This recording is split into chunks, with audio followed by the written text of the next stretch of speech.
Blood ಅಂದ ತಕ್ಷಣ ಬರೀ ಕ್ಯಾನ್ಸರ್ ಅಂತಾನೆ ಅನ್ಕೊಬಾರ್ದು. ಕಲ್ಲು ಕಿಡ್ನಿಲಿ ಇರ್ಬೋದು, ಇಲ್ಲ ಯುರೇಟ್ರಲ್ಲಿ ಇರ್ಬೋದು, ಇಲ್ಲ ಬ್ಲಾಡರ್ ಇರ್ಬೋದು. ಯಾವಾಗಲೇ ಕಲ್ಲಿನ ಸಮಸ್ಯೆ ಇದ್ರೂ ಯೂರಿನಲ್ಲಿ ರಕ್ತ ಬರೋ ಚಾನ್ಸಸ್ ಇದೆ. ಯೂರಿನ್ ಪಾಸ್ ಮಾಡ್ಬೇಕಾದ್ರೆ ಏನಾದ್ರು ಒಂದ್ ಸ್ವಲ್ಪ ಉರಿಯಿತು ಅಥವಾ ಕಲರ್ ಚೇಂಜ್ ಆಯ್ತು ಅಂದಾಗ ತುಂಬಾ ಜನ ಅನ್ಕೋತಾರೆ, ನಂಗೆ ಬಾಡಿ ಹೀಟ್ ಆಗಿರಬಹುದು, ನಾನು ಕಡಿಮೆ ನೀರು ಕುಡಿತಾ ಇದ್ದೇನೆ, ಅಥವಾ ಹಿಂದಿನ ದಿನ ನಾನ್ ವೆಜ್ ತಿಂದಿದ್ದೆ, ಈ ಎಲ್ಲ ಕಾರಣಕ್ಕೆ ಹೀಗಾಗಿದೆ ಅಂತ ಅನ್ಕೋತಾರೆ. ಆ ತರ ಅಂದ್ಕೊಳ್ಬಹುದಾ ಅಥವಾ ಅಂದ್ಕೊಳ್ಳೋದು ತಪ್ಪ ಅಂತ? ಸರ್, ನನಗೆ ಯಾಕೋ ಹೀಟ್ ಆಗಿದೆ ಸರ್ ಅಂತ ಅಂತಾರೆ. ಆ ಹೀಟ್ ಅನ್ನೋದು ನನಗೇನು ಇದುವರೆಗೂ ನನಗೆ ಅರ್ಥ ಆಗಿಲ್ಲ. ಹೀಟ್ ಅಂದರೆ ಏನಂತಲೇ ಗೊತ್ತಿಲ್ಲ. ಒಂದೇ ಒಂದು ಸಲ ಯೂರಿನಲ್ಲಿ ರಕ್ತ ಬಂದ್ರೂ 40 ವರ್ಷದ ಮೇಲೆ ಪಟ್ಟವರಲ್ಲಿ ಫಸ್ಟ್ ಡಯಾಗ್ನೋಸಿಸ್ ನಮ್ಮ ಮನಸ್ಸಿಗೆ ಬರೋದೇ ಕ್ಯಾನ್ಸರ್ ಅಂತ. ಅದನ್ನ ಪ್ರೂವ್ ಮಾಡಿ ಬೇರೆ ಕಾರಣಗಳಂತ ಪ್ರೂವ್ ಮಾಡಿದ್ರೆ ಮಾತ್ರ ಬೇರೆ ಕಾರಣಗಳಿಗೆ ಬ್ರ್ಯಾಂಡ್ ಮಾಡ್ಬೋದು. ಸೊ ಹಂಗಾಗಿ ಯೂರಿನಲ್ಲಿ ರಕ್ತ ಬಂದರೆ ಲೈಟಾಗಿ ತೊಗೊಬಾರ್ದು. ಉರಿ ಮೂತ್ರ ಬಂದ ತಕ್ಷಣ ಬಿಡಪ್ಪ ಉಷ್ಣ ಆಗಿದೆ ಅಂತ ಸುಮ್ಮನೆ ಕೂತ್ಕೊಳ್ಳೋದಾಗಲಿ ತಪ್ಪು. ಅದು ಕ್ಯಾನ್ಸರ್ ಇನಿಷಿಯಲ್ ಸ್ಟೇಜಸಲ್ಲಿ ಉರಿ ಮೂತ್ರ ಬರ್ಬೋದು, ಇಲ್ಲ ಕಲ್ಲಿದ್ದಾಗಲೂ ಉರಿ ಮೂತ್ರ ಬರ್ಬೋದು, ಇಲ್ಲ ಇನ್ಫೆಕ್ಷನ್ ಇದ್ದಾಗಲೂ ಉರಿ ಮೂತ್ರ ಬರ್ಬೋದು. ಏನಕ್ಕಂದರೆ ಎಲ್ಲದಕ್ಕೂ ಅದರದ್ದೇ ಟ್ರೀಟ್ಮೆಂಟ್ ಇರುತ್ತೆ. ಈ ಕಲ್ಲಿದ್ದಾಗ ಬರೀ ಇನ್ಫೆಕ್ಷನ್ ಟ್ರೀಟ್ಮೆಂಟ್ ಮಾಡಿದ್ರೆ ಏನು ಪ್ರಯೋಜನ ಆಗುತ್ತೆ? ಕ್ಯಾನ್ಸರ್ ಇದ್ದಾಗ ಕಲ್ ಥರ ಟ್ರೀಟ್ ಮಾಡಿದ್ರೆ ಏನು ಪ್ರಯೋಜನ ಆಗುತ್ತೆ? ಸೊ ಅದರದ್ದೇ ಅದು ಮಹತ್ವವಾಗಿರುತ್ತೆ ಎಲ್ಲ ಸಿಂಪ್ಟಮ್ಸ್ಗಳು. ಇನ್ನು ಕೆಲವರಿಗೆ ಸಡನ್ ಆಗಿ ಯೂರಿನ್ ಪಾಸ್ ಮಾಡೋದಕ್ಕೆ ಆಗೋದಿಲ್ಲ, ಅಂದರೆ ಸ್ವಲ್ಪ ಟೈಮ್ ಬಿಟ್ಟು ಯೂರಿನ್ ಪಾಸ್ ಮಾಡ್ತಾರೆ. ಇದಕ್ಕೆ ಏನು ಕಾರಣ ಅಂತ ಡಾಕ್ಟರ್? ಬಾಡಿ ಸ್ಟ್ರೆಸ್ ಆಗಿದಾಗ, ನಗ್ದಾಗ, ಸೀನ್ದಾಗ, ಕೆಮ್ದಾಗ, ಜೋರಾಗಿ ಹೊಟ್ಟೆ ಮೇಲೆ ಪ್ರೆಷರ್ ಹಾಕಿ ಅಂದರೆ ಬಗ್ಗೆ ಭಾರ ಎತ್ತಿದಾಗ, ಇಲ್ಲ ಕೂತಿದ ತಕ್ಷಣ ಇದ್ದಾಗ, ಇದೆಲ್ಲ ಹೊಟ್ಟೆ ಮೇಲೆ ಪ್ರೆಷರ್ ಹಾಕಿದ ತಕ್ಷಣ ಲೀಕ್ ಆಗೋಂಥದ್ದು. ಅದು ಫ್ಯೂ ಡ್ರಾಪ್ಸ್ ಆಗಿರ್ಬೋದು, ಇಲ್ಲ ಫ್ಯೂ ml ಆಗಿರ್ಬೋದು. ಆಮೇಲೆ ಎಷ್ಟೊಂದು ಜನ ಇತ್ತೀಚೆಗೆ ವಯಸ್ಸಾದ್ಮೇಲೆ ಮಂಡಿ ನೋವು ಅಂದ್ಬಿಟ್ಟು ಸುಮ್ಮನೆ ಮಾತ್ರೆ ತೊಗೊತಾ ಇರ್ತಾರೆ, ನೋವಿನ ಮಾತ್ರೆ. ಅಂಥವರಲ್ಲಿ ಈ NSAID ಇಂಡ್ಯೂಸ್ ನೆಫ್ರೋಪತಿ ಅಂತ ಕರಿತೀವಿ. ಅಂದರೆ ಆ ನೋವಿನ ಮಾತ್ರೆಯಿಂದ ಕಿಡ್ನಿ ಹಾಳಾಗೋ ಚಾನ್ಸಸ್ ತುಂಬ ಜಾಸ್ತಿ ಇರುತ್ತೆ. ಇನ್ನು ಕೆಲವರು ಅಂದರೆ ಏಜ್ ಆದ್ಮೇಲೆ ಅವರಿಗೆ ಯೂರಿನ್ ಪಾಸ್ ಮಾಡೋದು ಕಂಟ್ರೋಲ್ ಅಲ್ಲಿ ಇರೋದಿಲ್ಲ, ಅದು ಯಾವ ಕಾರಣಕ್ಕೆ ಅಂತ? ಯೂರಿನ್ನ ಫುಲ್ ವೈಟ್ ಮಾಡಿಬಿಡ್ತೀನಿ ಅಂತ ಕೂತ್ಕೊಂಡು ನೀರು ಕುಡಿಯೋದು very wrong. You are stressing your bladder, you are stressing your kidneys also. ಅದರಿಂದ ಬರೀ ಸ್ಟ್ರೆಸ್ ಒಂದೇ ಅಲ್ಲ, ನಿಮ್ಮ ದೇಹದಲ್ಲಿರೋ ಉಪ್ಪುಗಳು ಖಾಲಿ ಆಗ್ತಾ ಹೋಗುತ್ತೆ. ಎಸ್ಪೆಷಲಿ ಸೋಡಿಯಂ ಹೈಪೋನೇಟ್ರಿಮಿಯಾ ಆಗಿ ಅಂತ ತೂಗಾಡೋರೆಲ್ಲ ಇದ್ದಾರೆ. ಬ್ಯಾಕ್ ಪೇನ್ಗೆ ಯೂರಿನರಿ ಸಿಸ್ಟಮ್ಗೂ ಸ್ವಲ್ಪ ಕನೆಕ್ಷನ್ ಇದೆ. ಒಂದು ಗಂಡಸಲ್ಲಿ ತಗೊಂಡ್ರೆ ಯೂಶಲಿ ಪ್ರಾಸ್ಟೇಟ್ ಕ್ಯಾನ್ಸರ್ ಅಲ್ಲಿ ಬ್ಯಾಕ್ ಪೇನ್ ಬರುತ್ತೆ. ಯಂಗ್ಸ್ಟರ್ಸ್ ಅಲ್ಲಿ ಒಂದು ಪ್ರಾಬ್ಲಮ್ ಏನು ಅಂದ್ರೆ ಡಾಕ್ಟರ್, ಈಗ ಏನೋ ವರ್ಕ್ ಅರ್ಜೆಂಟ್ ಇದೆ, ಈಗ ವಾಶ್ರೂಮ್ಗೆ ಹೋಗೋದಕ್ಕೆ ಆಗೋದಿಲ್ಲ, ಒಂದು 5 ನಿಮಿಷ ತಡ್ಕೋತೀನಿ, 10 ನಿಮಿಷ ತಡ್ಕೋತೀನಿ ಅಂತ ತಡ್ಕೋತಾರೆ, ಅದನ್ನ ಕಂಟ್ರೋಲ್ ಮಾಡ್ತಾರೆ.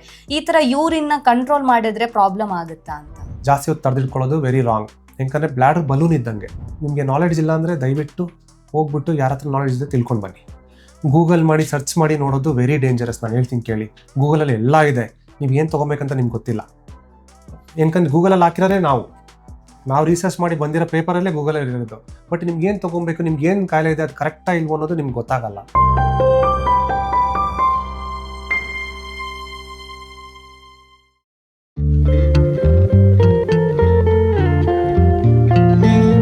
ನಮಸ್ತೆ, ನೀವು ನೋಡ್ತಾ ಇದ್ದೀರಾ ವಿಜಯ ಕರ್ನಾಟಕ. ನಾನು ರಕ್ಷಾ ಕೋಟ್ಯಾನ್. ತುಂಬಾ ಜನ ಮೂತ್ರಕೋಶಕ್ಕೆ ಸಂಬಂಧಿಸಿದಂತ ಸಮಸ್ಯೆ ಆದಾಗ ಅದನ್ನ ಹೇಳ್ಕೊಳ್ಳೋದಕ್ಕೆ ಮುಜುಗರ ಪಡ್ಕೋತಾರೆ. ಅಯ್ಯೋ, ಯಾರಾದ್ರೂ ಏನಾದ್ರೂ ಹೇಳ್ತಾರೆ, ಅದನ್ನ ಹೇಗಪ್ಪ ಇನ್ನೊಬ್ರು ಮುಂದೆ ಹೇಳೋದು ಅಂತ. ಆದ್ರೆ ಈ ಯೂರಾಲಜಿ ವಿಚಾರಕ್ಕೆ ಬಂದಾಗ ಅದನ್ನ ನಾವು ಯಾವತ್ತೂ ಕೂಡ ನೆಗ್ಲೆಕ್ಟ್ ಮಾಡಬಾರ್ದು. ಹಾಗಿದ್ರೆ ನಾವು ಒಂದ್ ವೇಳೆ ಹಾಸ್ಪಿಟಲ್ಗೆ ಹೋದಾಗ ಡಾಕ್ಟರ್ ಹತ್ರ ಯಾವೆಲ್ಲ ವಿಚಾರಗಳನ್ನ ಮಾತಾಡಬಹುದು, ಅಥವಾ ನಿಮಗಿರುವಂತಹ ಗುಣಲಕ್ಷಣಗಳಲ್ಲಿ ಯಾವೆಲ್ಲ ಸಮಸ್ಯೆ ಇದೆ ಅಂತ ಊಹಿಸಬಹುದು, ಈ ಎಲ್ಲ ವಿಚಾರದ ಬಗ್ಗೆ ಹೆಚ್ಚಿನ ಮಾಹಿತಿನ ತಿಳಿಸ್ಕೊಡೋದಕ್ಕೆ ಇವತ್ತು ನಮ್ಮ ಜೊತೆ ಜಾಯ್ನ್ ಆಗಿದ್ದಾರೆ doctor Anil Kumar T, director and consultant, urologist, uro oncologist, robotic surgeon, South Mark clinic, ISRO layout and Apollo hospital Jayanagar, also Zymus hospital, Kanakapura road, Bangalore. Doctor, ಕಾರ್ಯಕ್ರಮಕ್ಕೆ ಸ್ವಾಗತ. ಥ್ಯಾಂಕ್ ಯು, ಸ್ವಾಗತ. ಡಾಕ್ಟರ್, ಸಾಮಾನ್ಯವಾಗಿ ಕಾಡುವಂತಹ ಈ ಯೂರಾಲಜಿ ರಿಲೇಟೆಡ್ ಪ್ರಾಬ್ಲಮ್ಸ್ ಅಂತ ಬಂದಾಗ ಯಾವುದೆಲ್ಲ ಬರುತ್ತೆ ಅಂತ? ಯೂರಿನ್ ಸಮಸ್ಯೆಗಳು ಅದೇನೇ ಆಗಿರ್ಬೋದು. ಒಂದು ನಾರ್ಮಲ್ ಆಗಿ ಯೂರಿನ್ ಸ್ಪೀಡ್ ಯಾಕೋ ನಂಗೆ ಕಡಿಮೆ ಅನಿಸ್ತಾ ಇದೆ ಅಂತ ಇರ್ಬೋದು. ಯೂರಿನಲ್ಲಿ ರಕ್ತ ಬರೋಂಥದ್ದಾಗಿರ್ಬೋದು, ಇಲ್ಲ ಯೂರಿನ್ ನೊರೆ ಬರೋದಾಗಿರ್ಬೋದು, ಇಲ್ಲ ನಾರ್ಮಲ್ ಆಗಿ ಒಂದಿಂದ ಮೋರ್ ಟೈಮ್ಸ್ ಅಂದರೆ ಒಂದಕ್ಕಿಂತ ಜಾಸ್ತಿ ಸಲ ನೈಟ್ ಹೊತ್ತು ಎದ್ದೋಳೋದಾಗಿರ್ಬೋದು ಯೂರಿನ್ ಮಾಡೋಕ್ಕೆ. ಅದು ಬಿಟ್ಟರೆ ಯೂರಿನ್ ಕಟ್ಟಾಗಿ ಬಿಟ್ಟು ಬರೋದಾಗಿರ್ಬೋದು, ಯೂರಿನ್ ಮಾಡೋಕ್ಕೆ ಪ್ರೆಷರ್ ಕೊಟ್ಟು ಮುಕ್ಕಿ ಹೋಗೋದಾಗಿರ್ಬೋದು. ಇದೆಲ್ಲ ಯೂರಾಲಜಿ ಸಮಸ್ಯೆ ಆಗಿರುತ್ತೆ. ಆಮೇಲೆ ಅದ್ರ ಜೊತೆಗೆ ಯೂರಿನ್ ಉರಿಯೋದು, ಆಮೇಲೆ ಯೂರಿನರಿ ಜಾಗ ಸುತ್ತಮುತ್ತ ಉರಿಯೋದನ್ನು ಯೂರಿನ್ ಸಮಸ್ಯೆ ಆಗಿ ಪರಿಗಣಿಸಬೇಕಾಗತ್ತೆ. ಓಕೆ, ಈಗ ಬ್ಲಡ್ ಬಂತು ಅಂತ ಹೇಳಿದ್ರೆ ಏನಂತ ಊಹಿಸಬಹುದು ಅಂತ? ಬ್ಲಡ್ ಅಂದ ತಕ್ಷಣ ಬರೀ ಕ್ಯಾನ್ಸರ್ ಅಂತಾನೆ ಅನ್ಕೊಬಾರ್ದು. ಬ್ಲಡ್ ಬರೋಕ್ಕೆ ಎಷ್ಟೊಂದು ಕಾರಣಗಳಿರ್ತವೆ. ಒಂದು ಇನ್ಫೆಕ್ಷನ್ ಆಗಿರ್ಬೋದು, ಇಲ್ಲಾಂದರೆ ಹೆವಿ ಎಕ್ಸಸೈಸ್, ವರ್ಕೌಟ್ ಮಾಡಾದ್ಮೇಲೆ ಹೆವಿ ಎಕ್ಸಸೈಸ್ ವೆರಿ ರೇರ್ಲಿ ಆಗುತ್ತೆ, ವರ್ಕೌಟ್ ಮಾಡಾದ್ಮೇಲೆ ಬರ್ಬೋದು. ಇಲ್ಲಾಂದರೆ ಇನ್ಫೆಕ್ಷನ್ ಆಗಿರ್ಬೋದು, ಇಲ್ಲಾಂದರೆ ಕಲ್ಲು ಕಿಡ್ನಿಲಿ ಇರ್ಬೋದು, ಇಲ್ಲ ಯುರೇಟ್ರಲ್ಲಿ ಇರ್ಬೋದು, ಇಲ್ಲ ಬ್ಲಾಡರ್ಲಿ ಇರ್ಬೋದು. ಯಾವಾಗಲೇ ಕಲ್ಲಿನ ಸಮಸ್ಯೆ ಇದ್ರೂ ಯೂರಿನಲ್ಲಿ ರಕ್ತ ಬರೋ ಚಾನ್ಸಸ್ ಇದೆ. ಅದಲ್ದಲ್ಲೇ ಲಾಸ್ಟಲ್ಲಿ ಟ್ಯೂಮರ್ಸ್, ಬಿನೈನ್ ಟ್ಯೂಮರ್ ಬಿನೈನ್ ಆಗಿರ್ಬೋದು. ಬಿನೈನ್ ಅಂದರೆ ನಾರ್ಮಲ್ ಟ್ಯೂಮರ್ ಆಗಿರ್ಬೋದು, ಇಲ್ಲ ಕ್ಯಾನ್ಸರ್ ಟ್ಯೂಮರ್ ಆಗಿರ್ಬೋದು. ಇದೆಲ್ಲ ಕಾರಣಗಳಲ್ಲೂ ಬ್ಲಡ್ ಬರೋ ಚಾನ್ಸಸ್ ಇರುತ್ತೆ. ಯೂರಿನ್ ಪಾಸ್ ಮಾಡ್ಬೇಕಾದ್ರೆ ಏನಾದ್ರು ಒಂದ್ ಸ್ವಲ್ಪ ಉರಿಯಿತು ಅಥವಾ ಕಲರ್ ಚೇಂಜ್ ಆಯ್ತು ಅಂದಾಗ ತುಂಬಾ ಜನ ಅನ್ಕೋತಾರೆ, ನಂಗೆ ಬಾಡಿ ಹೀಟ್ ಆಗಿರಬಹುದು, ನಾನು ಕಡಿಮೆ ನೀರು ಕುಡಿತಾ ಇದ್ದೇನೆ ಅಥವಾ ಹಿಂದಿನ ದಿನ ನಾನ್ ವೆಜ್ ತಿಂದಿದ್ದೆ, ಈ ಎಲ್ಲ ಕಾರಣಕ್ಕೆ ಹೀಗಾಗಿದೆ ಅಂತ ಅನ್ಕೋತಾರೆ. ಆ ತರ ಅಂದ್ಕೊಳ್ಬಹುದಾ ಅಥವಾ ಅಂದ್ಕೊಳ್ಳೋದು ತಪ್ಪ ಅಂತ? ನನಗೂ ಇದು ಎಷ್ಟೊಂದು ಸಲ ಪೇಷಂಟ್ಸ್ ಬಂದಾಗ, ಸರ್ ನನಗೆ ಯಾಕೋ ಹೀಟ್ ಆಗಿದೆ ಸರ್ ಅಂತ ಅಂತಾರೆ. ಆ ಹೀಟ್ ಅನ್ನೋದು ನನಗೇನು ಇದುವರೆಗೂ ನನಗೆ ಅರ್ಥ ಆಗಿಲ್ಲ. ಹೀಟ್ ಅಂದರೆ ಏನಂತಲೇ ಗೊತ್ತಿಲ್ಲ. ಆಯುರ್ವೇದದಲ್ಲಿ ಬರ್ತಿರ್ಬೋದು ವಾತ ಪಿತ್ತ ಕಫ ಅಂತ ಎಲ್ಲ. ಹೀಟ್ ಅಂದರೆ ಅವ್ರ ಪ್ರಕಾರದಲ್ಲಿ ಏನಂದರೆ ಉರಿ ಮೂತ್ರ ಆಗ್ತೈತೆ, ದಟ್ ಈಸ್ ಇನ್ಫೆಕ್ಷನ್ ಆಗಿರ್ಬೋದು, ಇಲ್ಲ ಬೇರೆ ಸಮಸ್ಯೆ ಆಗಿರ್ಬೋದು, ಉರಿ ಮೂತ್ರ ಅವ್ರಿಗೆ ಅದ್ರ ಪ್ರಕಾರ. ಸೊ ಆ ಉರಿ ಮೂತ್ರಕ್ಕೆ ಕಾರಣಗಳು ಕಂಡುಹಿಡಿಯೋಕ್ಕೆ ಸ್ಟಾರ್ಟ್ ಮಾಡ್ಬೇಕು ನಾವು. ಉರಿ ಮೂತ್ರ ಅಂದ ತಕ್ಷಣ ಬರೀ ಇನ್ಫೆಕ್ಷನ್ ಆಗಿದೆ ಅಪ್ಪ ಏನೋ ಮಾತ್ರೆ ಕೊಟ್ಬಿಡಪ್ಪ ಅನ್ನೋದು ಅಲ್ಲ. ಉರಿ ಮೂತ್ರಕ್ಕೆ ಎಷ್ಟೊಂದು ಕಾರಣಗಳು ಇರ್ತವೆ. ಆ ಕಾರಣ ಹುಡ್ಬಿಟ್ಟು ಅದ್ರ ಪ್ರಕಾರ ಟ್ರೀಟ್ಮೆಂಟ್ ಕೊಡಬೇಕಾಗುತ್ತೆ. ಓಕೆ. ಈಗ ಯೂರಿನ್ ಪಾಸ್ ಮಾಡ್ಬೇಕಾದ್ರೆ ಏನಾದರೂ ಪ್ರಾಬ್ಲಮ್ ಆಯಿತು ಅಂದಾಗ ನೀವೇನೆಲ್ಲ ಎಕ್ಸ್ಪ್ಲೈನ್ ಮಾಡಿದ್ರಿ ಈಗ, ಆದರೆ ತುಂಬ ಜನ ಅದನ್ನು ಇನ್ನೊಬ್ರ ಮುಂದೆ ಹೇಳ್ಕೊಳ್ಳೋದಕ್ಕೆ ಮುಜುಗರ ಪಡ್ಕೋತಾರೆ.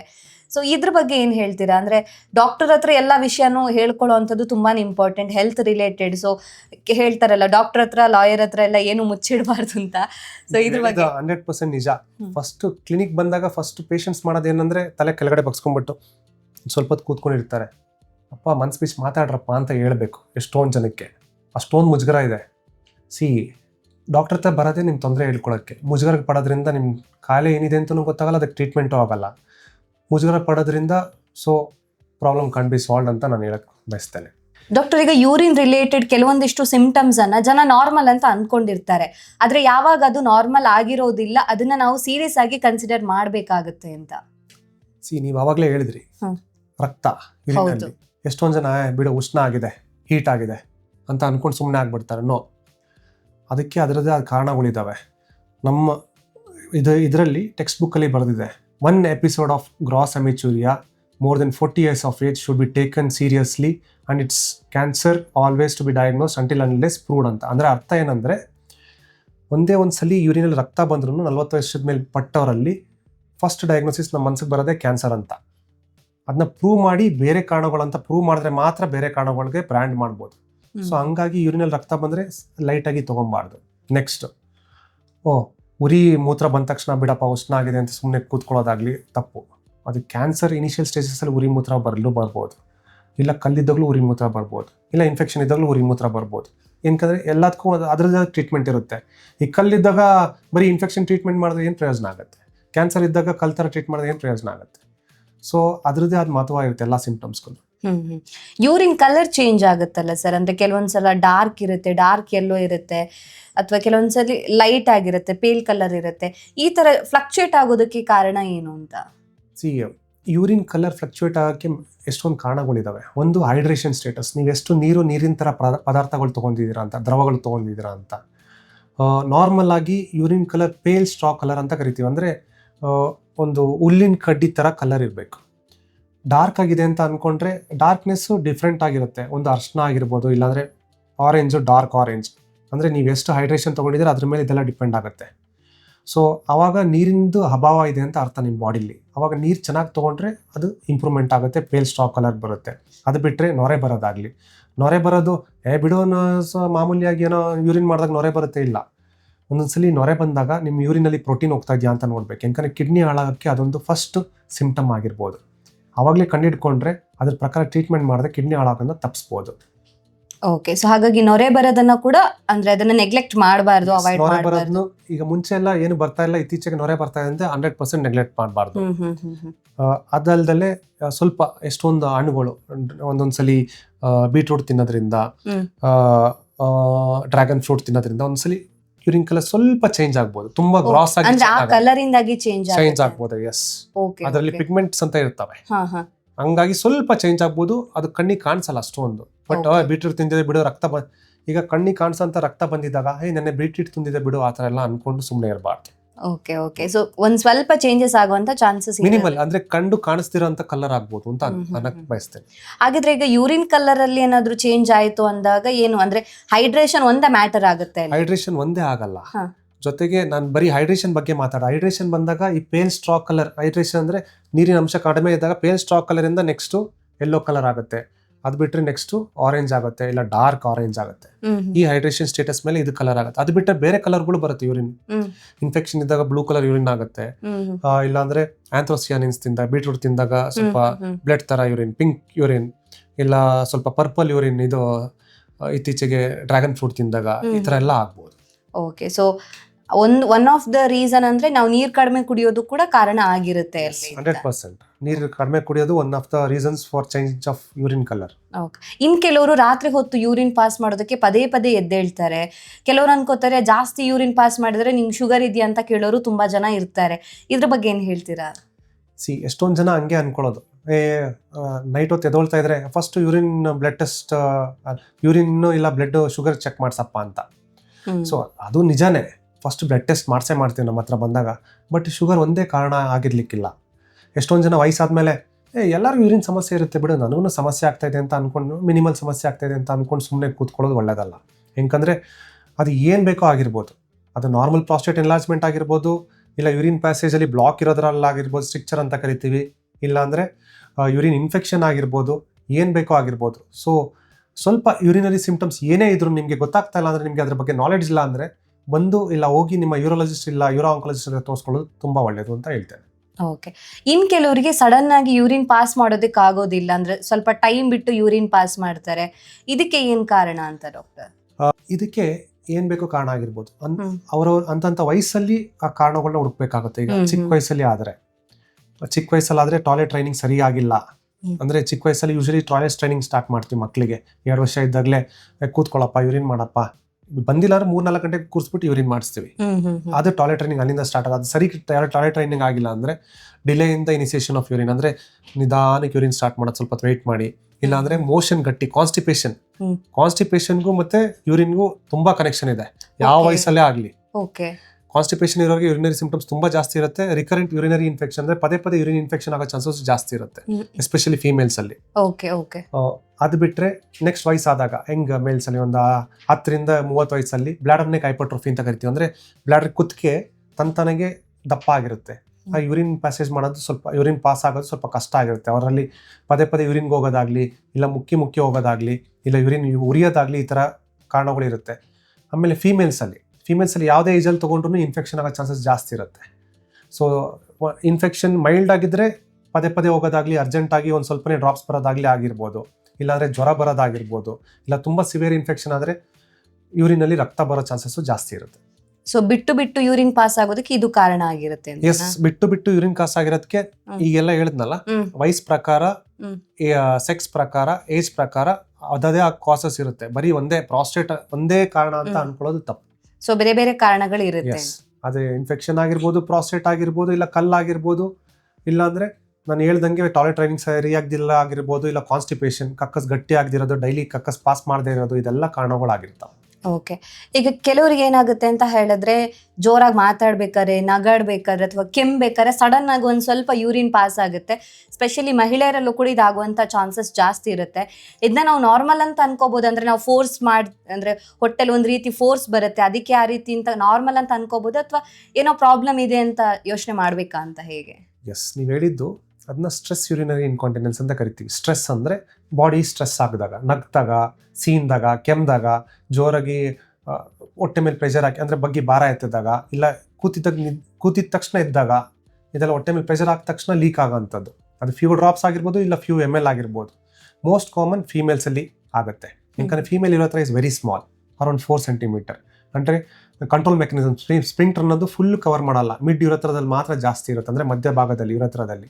ಮೇಲ್ಸಲ್ಲಿ ವೆರಿ ರೇರ್ ಇದು ಸ್ಟ್ರೆಸ್ ಯೂರಿನರಿ ಇನ್ಕಾಂಟಿನೆನ್ಸ್ ಅನ್ನೋದು. ಇದು ಯೂಶಲಿ ಸರ್ಜರಿ ಆದಮೇಲೆ ಇಲ್ಲ ರೇಡಿಯೇಷನ್ ಕೊಟ್ಟ ಮೇಲೆ ಆಗೋಂಥದ್ದು ಚಾನ್ಸಸ್ ಜಾಸ್ತಿ ಇರುತ್ತೆ ಮೇಲಲ್ಲಿ. ಸೊ ಈ ಲೀಕ್ ಆಗೋದೆಲ್ಲ ಕಾಮನ್ ಅಲ್ಲ.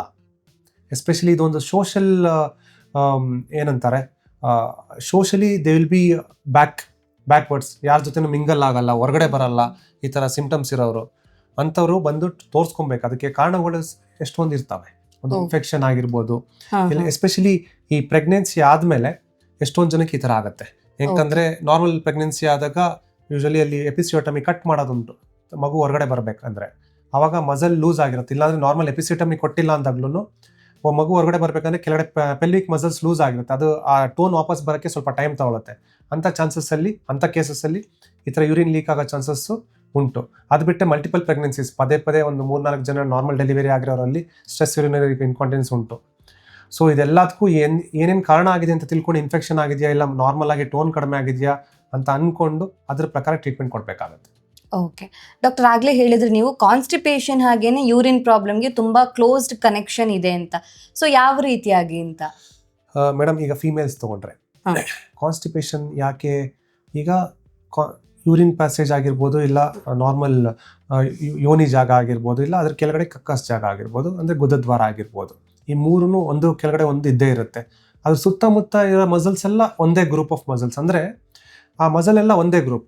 ಈಗ ಗುದದ್ವಾರದಲ್ಲಿ ಪ್ರಾಬ್ಲಮ್, ಕಕ್ಕಸ್ ಜಾಗದಲ್ಲಿ ಪ್ರಾಬ್ಲಮ್ ಆಯ್ತು ಅಂದರೆ ಯೂರಿನರಿ ಪ್ರಾಬ್ಲಮೂ ಆಗುತ್ತೆ, ಯಾಕಂದರೆ ಅಲ್ಲಿ ಸ್ಪಿಂಟರ್ ಟೋನ್ ಜಾಸ್ತಿ ಟೈಟ್ ಆಗಿರುತ್ತೆ. ಅದಲ್ಲದೆ ಯೋನಿ ಜಾಗದಲ್ಲಿ ಏನಾದರೂ ಇನ್ಫೆಕ್ಷನ್ ಇತ್ತು ಅಂದರೆ ಯೂರಿನ್ ಇನ್ಫೆಕ್ಷನ್ ಆಗೋ ಚಾನ್ಸಸ್ ಜಾಸ್ತಿ ಇರುತ್ತೆ. ಸೊ ಈ 3 ಪ್ಯಾಸೇಜಲ್ಲಿ ಎಲ್ಲೇ ಒಂದು ಪ್ರಾಬ್ಲಮ್ ಇದ್ರೂ ಕೊನೆಗೆ ಹರ್ಟ್ ಆಗೋದು ಯೂರಿನ್ ಪ್ಯಾಸೇಜಲ್ಲಿ.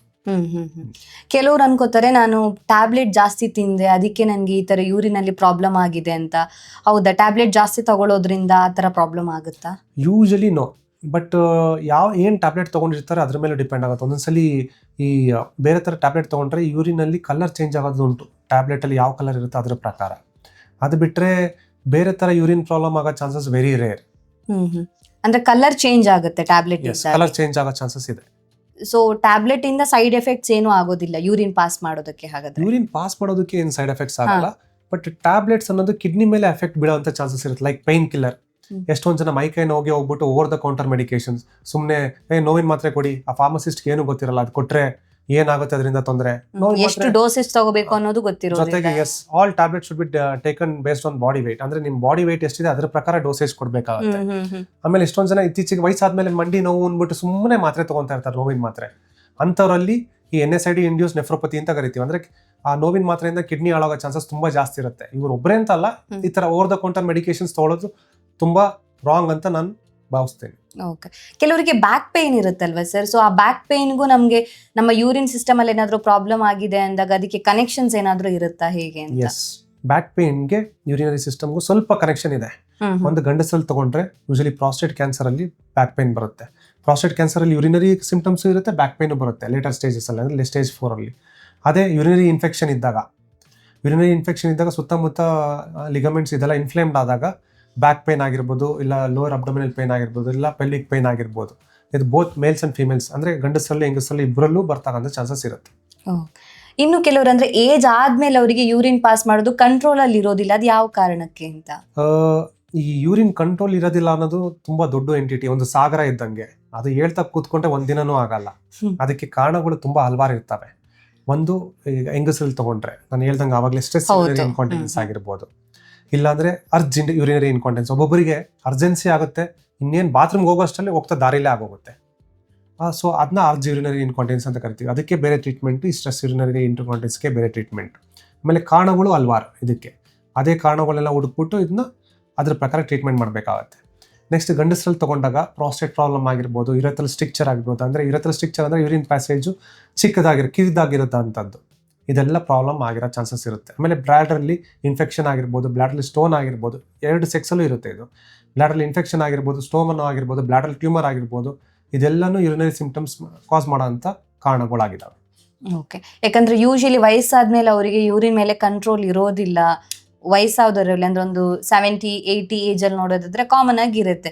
ಇವನ್ ಫಾರ್ ಎಕ್ಸಾಂಪಲ್ ಹೇಳ್ಬೇಕು ಅಂದ್ರೆ, ಈಗ ನಮ್ಮನೇಲಿ ಅಜ್ಜಿ ಇದ್ರು, ಅವರಿಗೆ ಕೆಲವೊಂದ್ಸತಿ ನಾವು ಹಿಂಗೆ ಅಂದ್ರೆ ನೋಡಿದ್ರೆ ಗೊತ್ತಾಗುತ್ತೆ ಅವ್ರಿಗೆ ಯೂರಿನ್ ಅಲ್ಲಿ ಕಂಟ್ರೋಲ್ ಇರೋದಿಲ್ಲ ಅಂತ. ಸೊ ವಯಸ್ಸಾಗೋದಕ್ಕೂ ಯೂರಿನ್ ಕಂಟ್ರೋಲ್ ತಪ್ಪೋದಕ್ಕೂ ಕೂಡ ಕನೆಕ್ಷನ್ಸ್ ಇರುತ್ತೆ ಅಂತ? ಮಿನಿಮಲ್ ಕನೆಕ್ಷನ್ ಇದೆ. ವಯಸ್ಸಾದ್ಮೇಲೆ ಈ ಮಸಲ್ ಟೋನ್ ಅನ್ನೋದು, ಅಂದ್ರೆ ನಮ್ಗಿದ್ದಂಗೆ ಮಸಲ್ ಟೋನ್ ಅನ್ನೋದು ಅಲ್ಲಿ ಪೆರಿನಿಯಲ್ ಮಸಲ್ಸ್, ಪೆಲ್ವಿಕ್ ಮಸಲ್ಸ್, ಆ ಟೋನ್ ಅಷ್ಟೊಂದು ಚೆನ್ನಾಗಿರಲ್ಲ. ಹಂಗಾಗಿ ಯೂರಿನ್ ಲೀಕ್ ಅಂದ್ರೆ ಸ್ಟ್ರೆಸ್ ಆಗಿ, ಈಗ ಎದ್ದಾಗ, ಕೆಮ್ದಾಗ, ಸೀನ್ದಾಗ ಆಗ ಲೀಕರ್ ಇರುತ್ತೆ.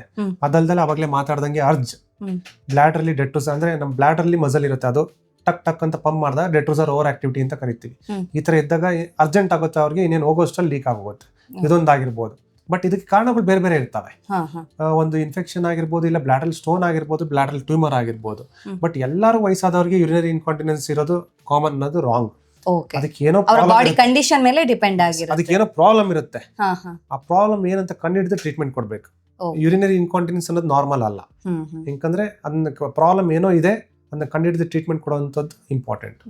ಯಂಗ್ಸ್ಟರ್ಸ್ ಅಲ್ಲಿ ಒಂದು ಪ್ರಾಬ್ಲಮ್ ಏನು ಅಂದ್ರೆ ಡಾಕ್ಟರ್, ಈಗ ಏನೋ ವರ್ಕ್ ಅರ್ಜೆಂಟ್ ಇದೆ, ಈಗ ವಾಶ್ರೂಮ್ಗೆ ಹೋಗೋದಕ್ಕೆ ಆಗೋದಿಲ್ಲ, ಒಂದು 5 ನಿಮಿಷ ತಡ್ಕೋತೀನಿ 10 ನಿಮಿಷ ತಡ್ಕೋತೀನಿ ಅಂತ ತಡ್ಕೋತಾರೆ, ಅದನ್ನ ಕಂಟ್ರೋಲ್ ಮಾಡ್ತಾರೆ.